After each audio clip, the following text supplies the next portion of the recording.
Mark Carney. He's an economist, right? That's his background. And he's trying to build trade relationships with during this global uncertainty so that Canada can become strong internally. Given that, why should Canadians trust you over him? Mark Carney's been wrong about every single major economic issue of our time. Dead wrong and proven wrong. Since he's become Prime Minister, what has he delivered on economics? He's given us the only shrinking economy in the G7.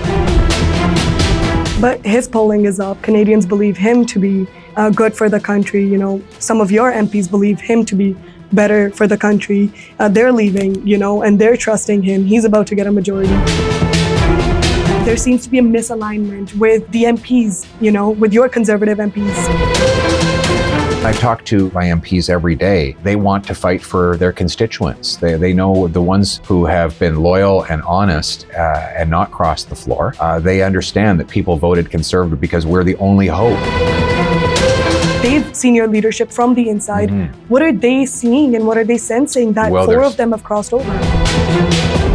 The people have supported me, my vision of an affordable and safe Canada, rather than the Liberal agenda of high costs, high taxes. But you've also supported fast-tracking major resource projects like the pipeline that can take place on Indigenous territories. Are your groceries more affordable under Mark Carney? Is your housing more affordable? What's happened to your mortgage payment since he took office? Are you safer in your community than before? And your job, is it more secure? Of course, the answer to all those questions is no.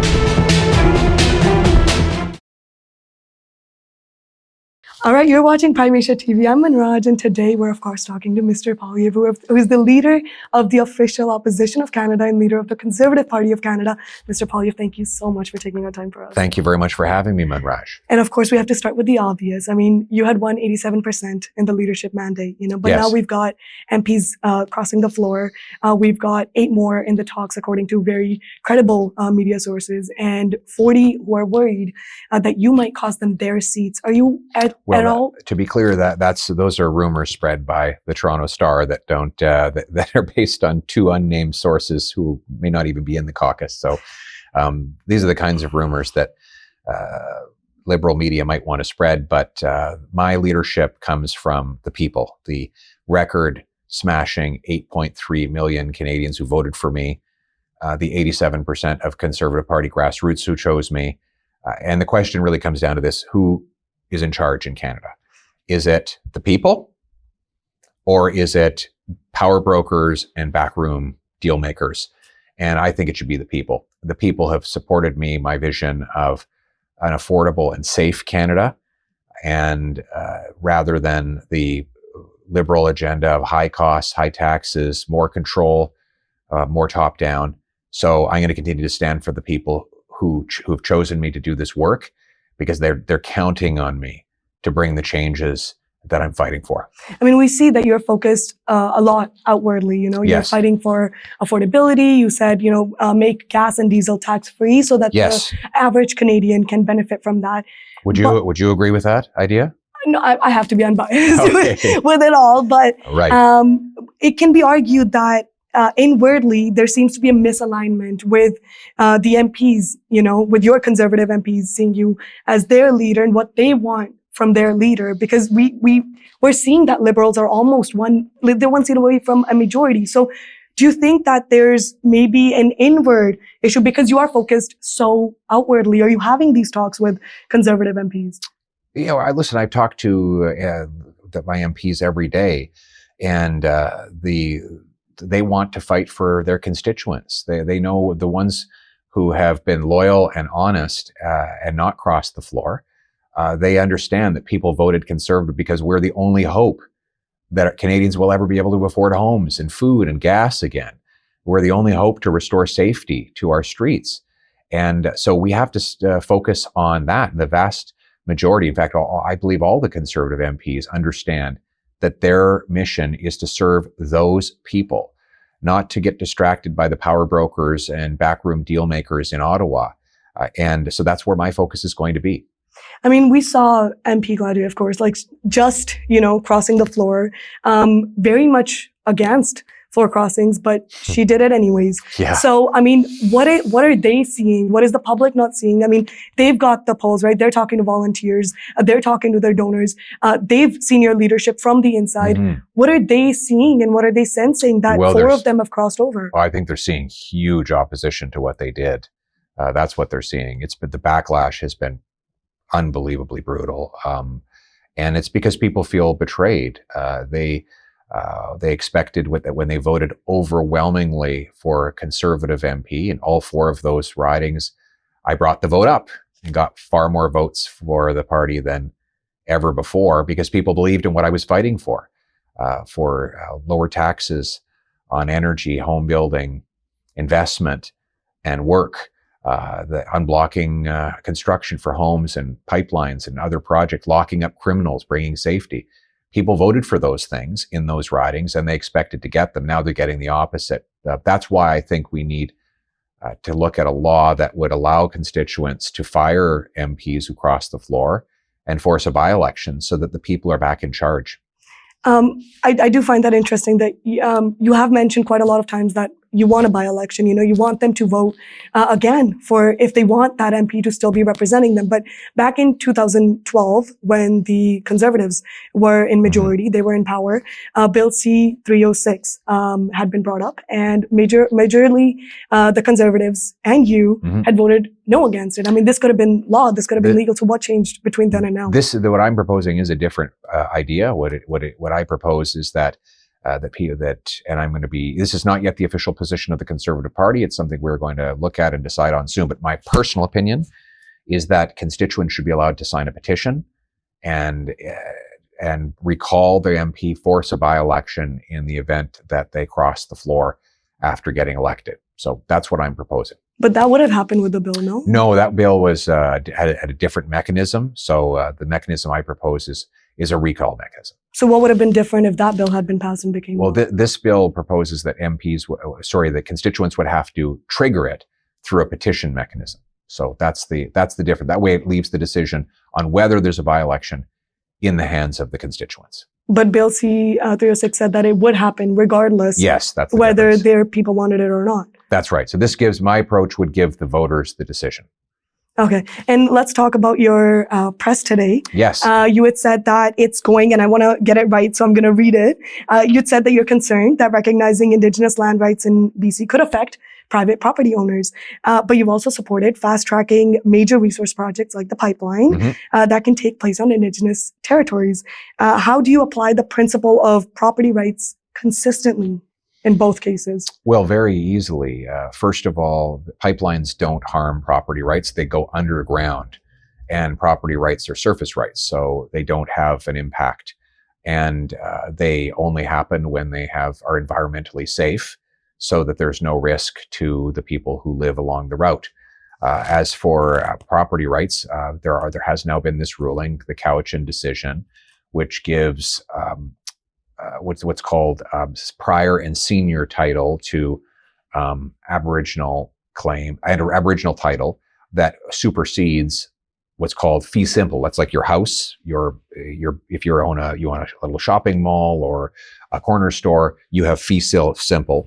That is overturned by this court ruling for about 800 acres or $1 billion of real estate in Richmond. But the even more scary part is that basically every inch of British Columbia is claimed by various nations. And if that precedent were applied to all of those claims, then basically everyone who owns a home in the province could lose it. So we proposed 4 actions today to protect private property. One is the federal government should argue in the appeal that private property comes first before any other claim. 2, that the government shouldn't sign any more deals that do not include an explicit property rights principle in it. 3, the Prime Minister should come up with a plan to protect British Columbia's property rights because this is a federal dispute and he has done nothing in a year since that ruling came down.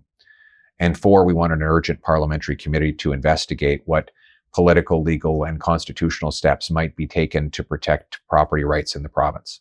It could be argued that this is a case more so with the government and between the Indigenous people, not so much including the private property owners. And there's been no claim that says that their Indigenous people are going to be taking over private property. And we have a case that had happened before as well with the Kitts Points case 25 years ago. A Burrard Street Bridge, like the surrounding land, had been given in trust to the Squamish First Nation, and private property was not impacted. So what makes you think that in this case, private property would be impacted by Indigenous when their chiefs are saying that that's not our intent? Our intent is to take compensation. Our intent is to make sure that anything that takes place on our land is to our benefit, and that our natural resources are being used to the best that they can be without harming the environment.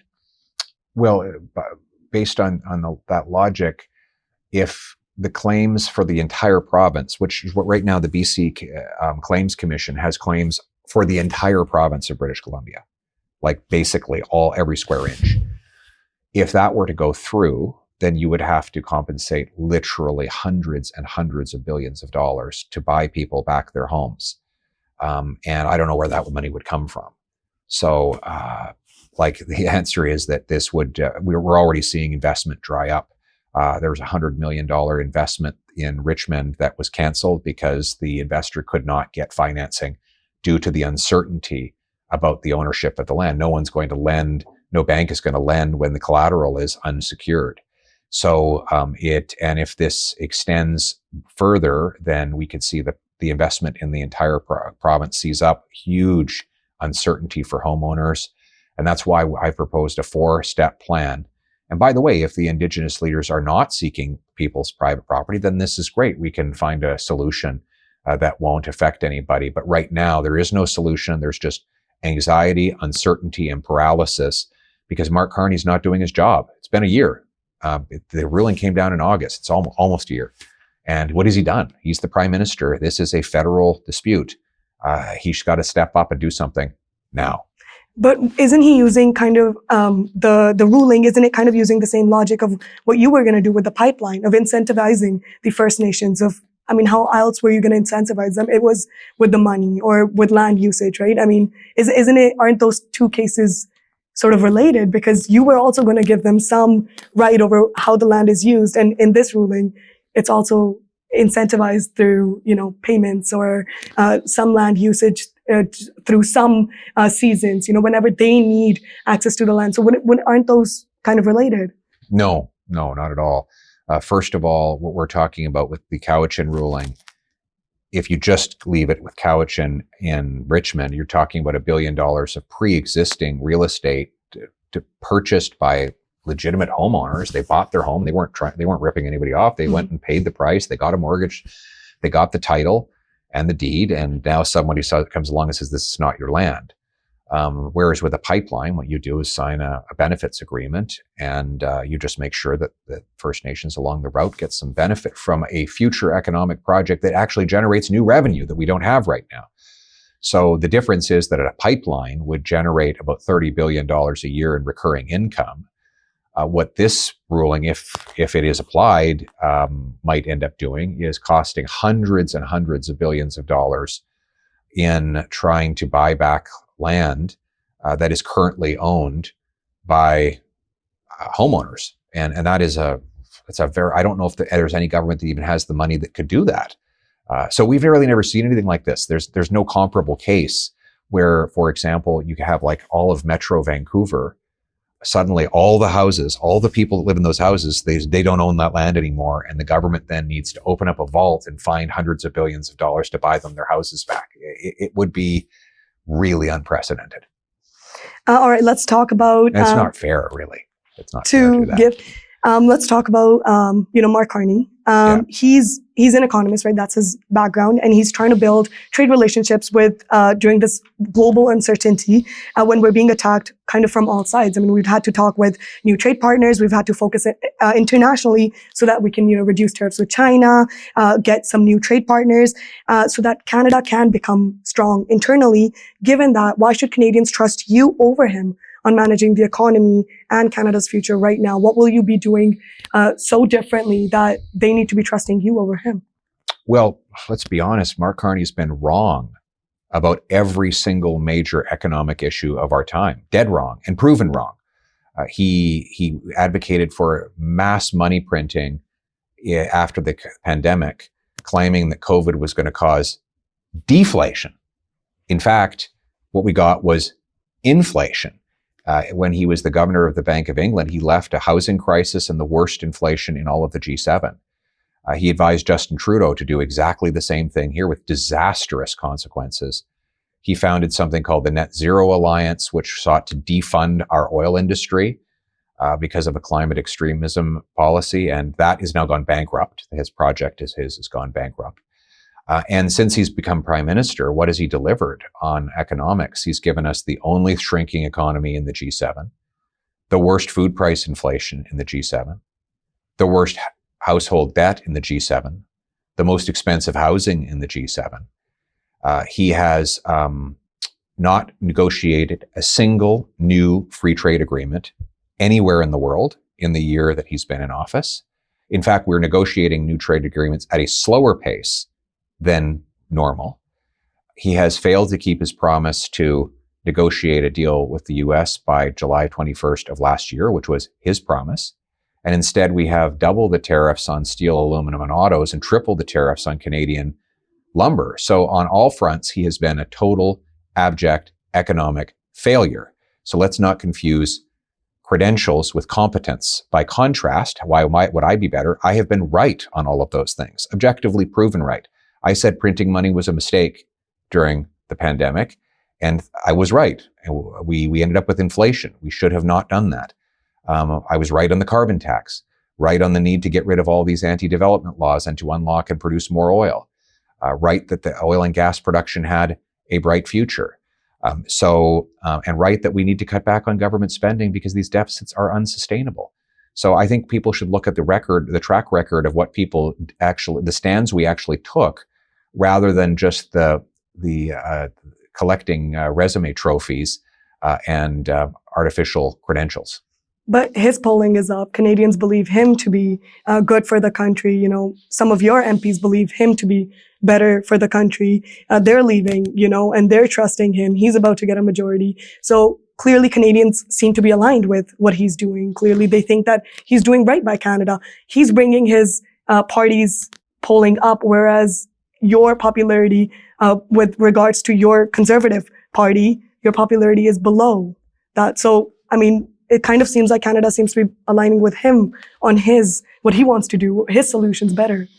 Well, I think when you say solutions, you mean the illusion, not the things he's actually doing, because he hasn't really done anything. He's made a lot of announcements, a lot of promises. He's flown around the world, and but I think the important thing is don't confuse activity with achievement. We need to focus on the actual results. So I would say to Canadians out there, are your groceries more affordable under Mark Carney? Is your housing more affordable? What's happened to your mortgage payments since he took office? How about crime? Are you safer in your community than before? And your job, is it more secure? Of course, the answer to all those questions is no. And soon enough, we will see the reality collide with the illusion.